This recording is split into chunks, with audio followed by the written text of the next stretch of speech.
I hate these burnout/apology videos so much. What are you doing explaining to your viewers all this? They don't care. Quit apologizing and be a fucking artist. Quit apologizing and be a fucking artist.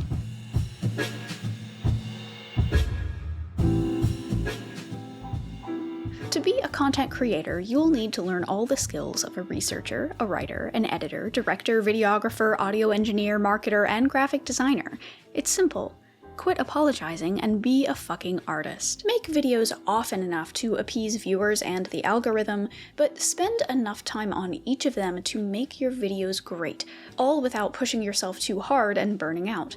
Quit apologizing and be a fucking artist. You'll also need to spend time and energy decoding the complicated and ever-changing algorithm. And make sure that you make your videos with the algorithm in mind, but don't make it obvious that that is what you're doing. Use eye-catching thumbnails, but don't use thumbnails that are too eye-catching or viewers will call you cringe and try hard. Use intriguing titles, but don't use titles that are too intriguing or viewers will call it clickbait. They want to see you be successful, but they don't want to see you try to be successful.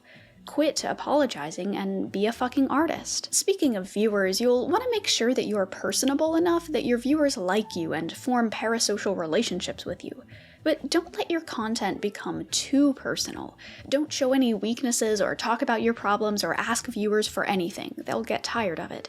Quit apologizing and be a fucking artist. To make your viewers happy, you'll need to make art that you care about. Viewers can always tell when you're enjoying what you're making. But you'll also need to be ready to immediately detach yourself from your work if and when it inevitably isn't as successful as you wanted it to be. Did you spend 6 months putting all your heart and soul into a passion project only for it to be your lowest viewed video? Too bad. Quit apologizing and be a fucking artist. Keep a close eye on these analytics and remember to read and respond to comments. Also, pay attention to your number of subscribers, your like to dislike ratio, your watch time and video retention data, as well as how viewers find your channel, which platforms they use to watch your videos, and how they engage with your community posts. But remember, analytics aren't everything. Your work is more than just a bundle of numbers and data points, but you really should be keeping tabs on your analytics, and you really should also be watching other people's videos to get a sense of what other people in your vertical are doing. But don't compare yourself to others. Every creator is unique, but you really do need to compare yourself to them. But don't forget about self-care, but your channel will suffer if you aren't paying attention at all times. Quit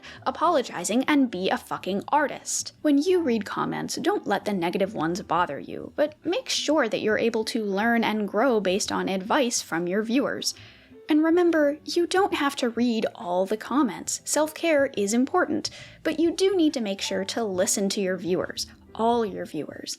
And remember, it's normal and not necessarily an indication of the actual quality of your work when you receive negative comments and insults and death threats and genuinely cruel messages filled with hatred and graphic descriptions of just what kind of physical, emotional, and sexual violence people want to do to you. Quit apologizing and be a fucking artist. Hello everyone! Before any of you go accusing me of clickbait or whatever, this video is actually about failure. It is about the 100 poem challenge and how I failed to complete it. But if you're just here for the juicy...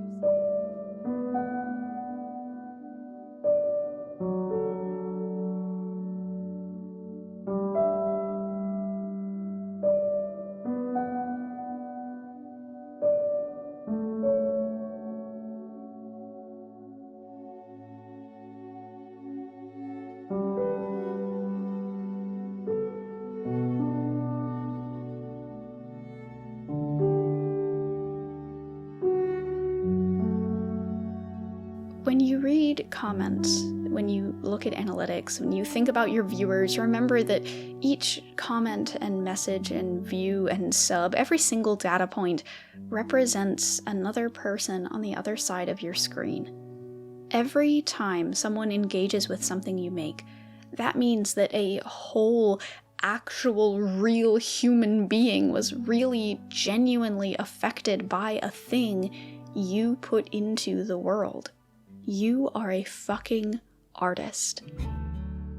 Each thing you put into the universe represents the time, energy, care, and passion that you have nurtured throughout your journey of existence so far. Each thing you make is a showcase of all of your skills and talents. And those inevitable areas where you aren't as skilled as you want to be, just think of how much more you have to learn. Think of how fun it'll be to challenge yourself to figure that shit out. They're not evidence that you lack something. They're just little voids of potential waiting for you to explore them. You're a fucking artist. When things get tough, and things will get tough, remember all those other creators whose work inspired you to make your own stuff? They have gone through exactly what you are dealing with. Reach out, talk to them, send them a message, and form a connection. Artists want to support each other, and what's more is we have to. Being a content creator can be overwhelming. There's a steep learning curve, but there's also a wealth of knowledge that people genuinely love sharing with each other. You'll probably never feel like you really know what you're doing, but none of us feel like we really know what we're doing. When you become a creator, you have a built-in community. You just have to find it. Artists have to work together and support one another, and you are a fucking artist. So make those apology videos, or don't. Make whatever kinds of videos you want, and it might just work out, or it might not. This whole thing is mostly luck. Any advice I could give would be tainted by my own experience as one of the survivors who happened to get lucky. So don't listen to me, just do your own thing. Because the good thing about success being mostly luck is that it means that all of that stress and pressure to do things the right way, that's all gone. There is no right way. There's no secret recipe for getting 1,000 or 10,000 or 100,000 subscribers. This is art, and art is scary. But you're a fucking artist. You'll be alright.